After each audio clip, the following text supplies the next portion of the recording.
रोजप्रमाणे आजचा दिवसही धावपळीचाच होता।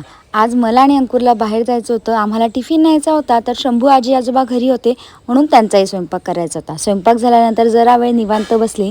बाहेर बसून कोंबट पाणी आणि त्यात हळद टाकून पाहिली। सर्दी झाली होती ना। बाहेरचं वातावरण खूप छान होतं, पण सूर्यनारायण आलेला होता।